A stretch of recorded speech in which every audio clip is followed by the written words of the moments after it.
মুখ্যমন্ত্রী মমতা বন্দ্যোপাধ্যায়কে লক্ষ্য করে চোর স্লোগান, জলপাইগুড়ি জনসভা থেকে জিপ টেনে ছিঁড়ে নেওয়ার হুঁশিয়ারি মুখ্যমন্ত্রী মমতা বন্দ্যোপাধ্যায়ের। শেষ বয়সে এসে চোর চোর স্লোগান শুনতে হচ্ছে, মুখ্যমন্ত্রীর রাজনৈতিক সন্ন্যাস নেওয়া উচিত। মমতার পাল্টা দিলীপ ঘোষ। কি বললেন দিলীপ ঘোষ, শোনাবো আপনাদের। ছিঁড়বেন আপনি, কিছুই ছিঁড়তে পারবেন না। জিপ ছিঁড়বেন, সেদিন চলে গেছে। মানুষ এবার সব করে, জুতো, লাঠি, ঝাঁটা দেখাচ্ছেন আপনার নেতাদেরকে। এই শেষ জীবন এটাও মমতা ব্যানার্জিকে দেখতে হবে, যে পাপ করেছেন না, আর এই পাপীদের নিয়ে যে রাজত্ব চালাচ্ছেন, তার পরিণাম হচ্ছে তাকে আজকে অসম্মান সহ্য করতে হয়। এর চেয়ে দুর্ভাগ্যের কি হবে?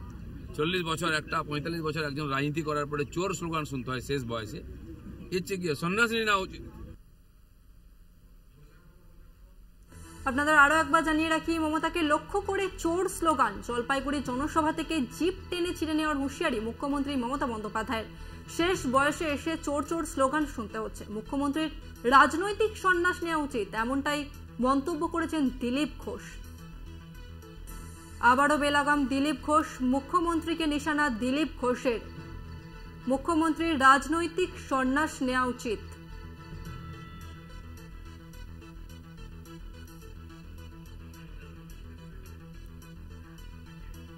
আমাদের সঙ্গে রয়েছে তৃণমূল নেতা শান্তনু সেন। শান্তনু বাবু, আপনাকে কলকাতা টিভিতে স্বাগত।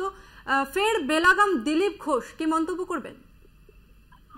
নির্বাচন কমিশন এবং তার নিজের দলের থেকে নোটিশ পাওয়ার পরেও তিনি যে পাল্টাননি তার প্রমাণ দিচ্ছেন তিনি প্রত্যেক মুহূর্তে। আসলে তিনি মানসিকভাবে খুব বিধ্বস্ত, তার দলে তিনি এমনই কোণঠাসা হয়ে রয়েছেন।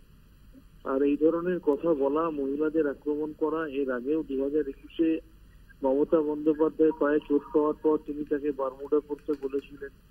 সম্প্রতি মমতা বন্দ্যোপাধ্যায় পিতৃ পরিচয় নিয়ে প্রশ্ন তুলেছেন। এর আগেও নানা রকম সন্ত্রাসের হুমকি দিয়েছেন। তিনি যত এগুলো করবেন, বিজেপির ভোট বাক্সে ভোট তত কমবে, তৃণমূলের ভোট বাক্সে ভোট তত বাড়বে। ধন্যবাদ আপনাকে। আমাদের সঙ্গে ছিলেন তৃণমূল নেতা শান্তনু সেন।